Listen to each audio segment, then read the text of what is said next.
भी था कि इमरान खान साहब जो है वो सुबह सुबह 11 बजे जो है वो G11 मरकज जो यहाँ पे इस्लामाबाद में सेक्टर है G11 वहां पर गए थे और वहां पर जाके उन्होंने समोसों और पकौड़ों के जो स्टॉल्स थे वो देखे और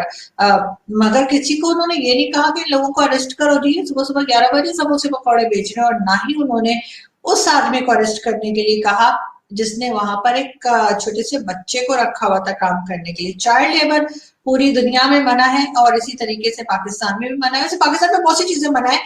मगर वो चल रही होती है, जैसे कि आप समझते हैं कि चाइल्ड लेबर है वो पाकिस्तान में मना है लेकिन फिर भी चल रहा होता है। अल्कोहल पाकिस्तान में मना है फिर भी मिल रहा होता है। ड्रग्स पाकिस्तान में मना है फिर भी मिल रहा होता है। एक चीज जो पाकिस्तान में मना हो जानी चाहिए और नहीं हो रही किसी तरीके से वो है मौलवी। और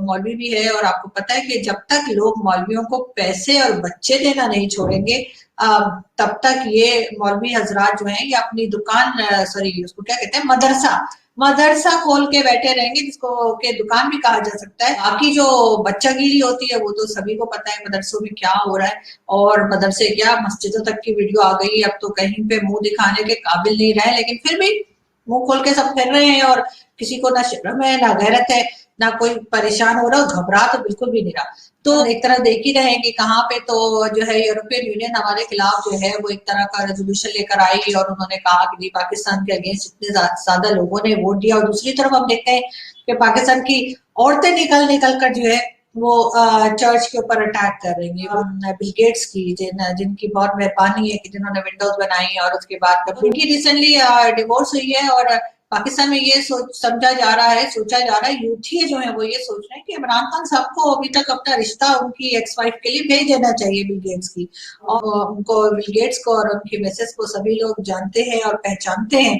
और ये भी बात है कि वो नॉन मुस्लिम है और नॉन मुस्लिम्स को मुस्लिम बनाना तो हमारा पहला और सबसे बड़ा कर्तव्य है, यही बोलते हैं ना हिंदी में फर्ज को कर्तव्य हमारा। देखा मुझे भी बॉलीवुड फिल्में देख देख के हिंदी आ गई है। तो सबसे बड़ा हमारा फर्ज यही है कि हम लोगों को मुसलमान बनाएं, तो उसके लिए ऐसी क्या बड़ी बात है। ये जो बिल गेट्स की एक्स वाइफ है इनको पकड़ के लेकर आते हैं इधर पाकिस्तान और सिंध पहुंचा देते हैं, और सिंध में आप जैसे कि जानते ही हैं कि हमारा हीरो मियां मिट्ठू जिसके साथ हमारे मिनिस्टर्स पिक्चर्स बनाते हैं और कोई एक्शन नहीं करते, चाहे वो जितना मर्जी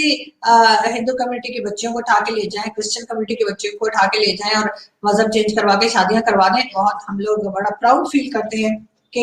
ये मियां मिट्टू जैसे खबीस लोग पाकिस्तान में मौजूद हैं। तो वो भी बिल्कुल बिल गेट्स की जो एक्स वाइफ है उनका भी मजहब चेंज करवा देंगे और खान साहब से शादी करवा देंगे, इसमें कौन सी बड़ी बात है। तो बिल्कुल ये सब चीजें जो है वो हम सोच रहे हैं खान साहब के लिए, और मेरा दिल तो उसी दिन खान साहब की पार्टी के ऊपर से उठ गया था जिस दिन मैंने इनके कंटेनर का पता है जब खान साहब हर कंटेनर के ऊपर चढ़े रहते थे जब इलेक्शंस के टाइम पे, और वहां पर मैंने इनके कुछ मिनिस्टर्स को जिसमें परवेज खट्टक साहब भी हैं और शीरी मजारी साहब भी हैं, मैंने उनको ठुमके लगाते हुए देखा और मेरा तो उसी दिन ईमान उठ गया। मैंने कहा जो लोग जब धरना दिया था इन्होंने एक प्रोटेस्ट इन्होंने किया था और ये यहाँ पे इस्लामाबाद के डी चौक में 126 दिन यानी 126 डेज बैठे रहते और वहां पे इन्होंने खूब बच्चियों को नचाया था और खुद भी खूब ठुमके मारे थे। तो जब ये 126 डेज में इनसे ठुमका ठीक नहीं हो सका तो फिर पता नहीं ये जब इनको नाचना नहीं आया तो वो इनका डांस ठीक नहीं हो सका, तो फिर ये मुल्क को कैसे सही करेंगे। इन्होंने मिलकर क्या प्राइम मिनिस्टर इमरान खान कहीं जाते थे किसी जगह पे विजिट के लिए तो ये लोग उनको लेने ही नहीं आते थे, तो उधर ही बैठे रहते थे कि वो खुद ही वहां से वो करीम या उबर या कुछ पकड़ के खान साहब पहुंच जाते थे कि जी मैं आगे हुए रिक्शा विक्शा पकड़ के ऑटो पकड़ के खुद ही पहुंच जाते थे। तो वहां तक तो ठीक था, चलो हमारे प्राइम मिनिस्टर को रिसीव नहीं भी किया, हमारे प्राइम मिनिस्टर को मतलब इस तरह से जैसे उसकी वाट लगा रहे तो कोई बात नहीं, आदत है हमें, कोई बड़ी बात नहीं है, पैसे दे रहे हैं काफी, हमें पैसा चाहिए होता है, इज्जत लेके क्या करनी है सर, इज्जत तो आनी जानी चीज है, पैसा होना चाहिए। तो हमने पैसे मांगने के लिए जाते रहते थे खान साहब, तो उनको कोई लेने ही नहीं आता था, तो हमने कोई बुरा नहीं बनाया, हमने कहा बस ठीक है चेक दे दो हमें, पैसे ट्रांसफर कर दो हमें, बाकी लेने आते हो नहीं आते उसका हमने क्या अचार डालना है उन सब बातों का। बाजवा साहब सऊदी अरब के विजिट पे गए हैं, तो छोटे छोटे फौजी जो है ना, छोटे रैंक के फौजी मतलब वो, और उनके साथ जो है वो एक कोई अरब था वो पहुंच गया बाजवा साहब को लेने। मतलब ये कि यार हमारे आर्मी चीफ है, आपके आर्मी चीफ को आना चाहिए था ना सऊदी अरब के, या पता नहीं वो आर्मी चीफ जो तो वो उसका रोजा होगा तो बेचारा पड़ा होगा कहीं उल्टा, और फ्लाइट जो होगी वो बाजवा साहब की वो रोजा अफ्तार से पहले की होगी, तो उसने कहा होगा हबीबी हम नहीं जाती, हैया हैया खुद ही आ जाओ। तो वो फिर जाहिर है कि पहुंच गए बाजवा साहब खुद ही से, और वो छोटे छोटे फौजी जो थे वो लेने के लिए आ गए, और साथ एक और कोई थे अरब, जिसे अरब बंदूक कहा जाता है ना, जो ऊँट पे आते हैं, तो वो आए बाजवा साहब को लेने के लिए, मैं पिक्चर भी आपको दिखा रही हूँ। तो ये मुझे अच्छा नहीं लगा, सऊदी अरब को ऐसे नहीं करना चाहिए था, उनको अपने आर्मी चीफ को भेज देना चाहिए था। ठीक है, एसी गाड़ी में भेज देते, कोई मतलब चिंची करके भेज देते, कुछ रिक्शा टैक्सी कुछ तो करा देते ना, तो आ जाता 2 मिनट के लिए। अब ये क्या कहते, इस तरह से आप हमारे आर्मी चीफ को रिसीव करेंगे, मगर खैर कोई बात नहीं, ठीक है, पैसे दे रहे तो बस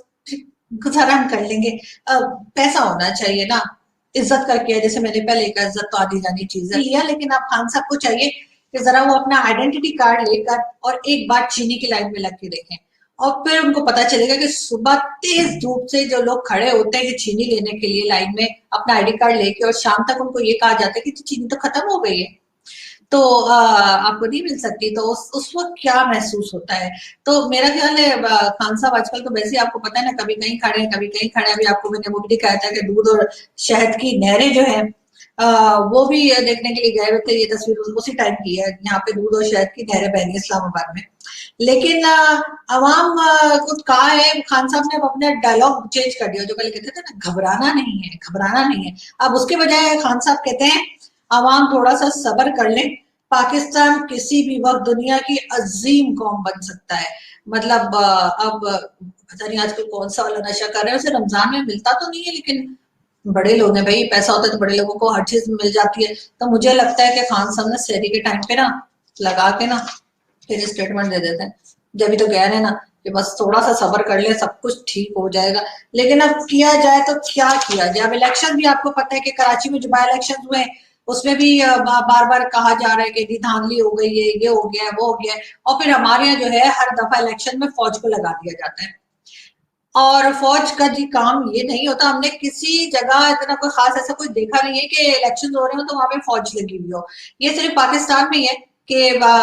जब इलेक्शन होते हैं तो फौज को खड़ा कर दिया जाता है, लेकिन फौज के साथ इनको ये करना चाहिए कि बजाय फौज को इलेक्शन देखने के लिए खड़ा करने के बजाय इलेक्शंस के दौरान फौज को देखने के लिए किसी को खड़ा करने, तो फिर पता लगेगा कि बिल्कुल फेयर इलेक्शन होंगे, ना डब्बे गायब होंगे, ना पेपर बदलेंगे अंदर, ना कुछ होगा, सब कुछ एकदम फिट हो जाएगा। मेरे से लिखवा लें, एक दफा ट्राई करके देखें सर, नेक्स्ट टाइम जब इलेक्शंस हो ना तो फौज को इलेक्शन देखने के लिए ना लगाएं, बल्कि किसी को फौज को देखने के लिए लगाना इलेक्शंस में कि वो क्या कर रहे हैं, तो आपको ज्यादा आसानी होगी। खैर जाते जाते हम जैसे हर दफा आप लोग भी पीछे लग जाते हैं यार कि मौलाना साहब का कुछ दिखा रहे, तो हमें 2-3 मौलवी साहब और मिले, लेकिन वीडियो एक ही है, आप देखें और एंजॉय करें कि किस तरह से इस्लाम को फैलाया जा रहा है।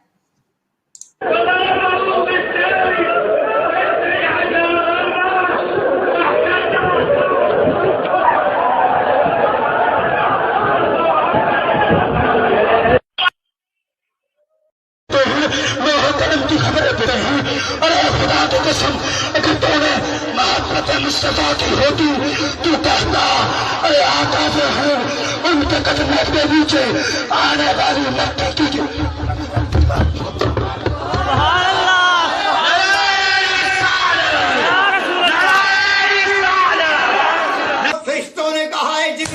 आज इसके दरवाजे पर किस लिए आए हो? तेरा दरवाजा तुझे है नहीं, किस लिए आया है? उसने कहा जिसके लिए है वो भी आया है,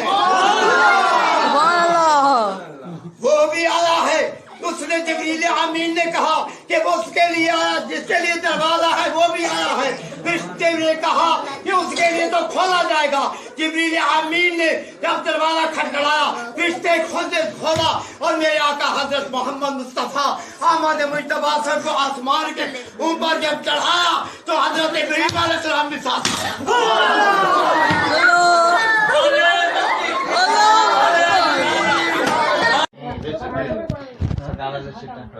वो मालिक के कौने में है, वो पास कुछ रखते नहीं, वो पास कुछ रखते नहीं, दो जहां की दौलत जहां की नेमत है उनका खाली है।